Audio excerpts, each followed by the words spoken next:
Authentication is the validation of a claimed identity. So if I'm coming onto a website, for example, I may claim I am Dazza at MIT.edu, and I may be challenged to prove that that is true.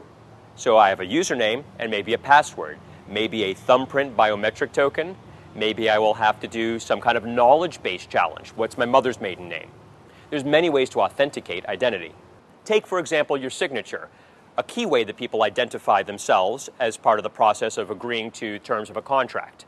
Now with e-commerce and e-government and many other official transactions that we can do on the internet, people need to sign electronically. How does an electronic signature work?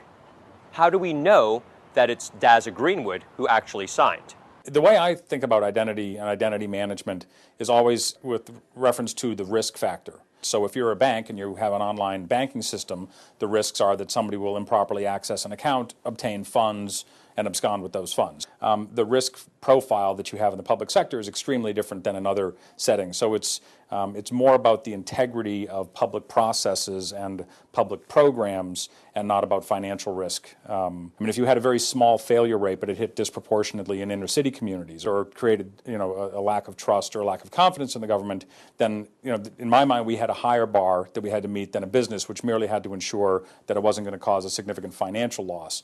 Bottom line is, when we look at the innovations of technology, especially in the identity management space, we again and again see that the business layer, the policy layer, the legal layer, the psychological layer, the sociological layer, these other more subtle layers end up being as important or indeed more important than the technology itself.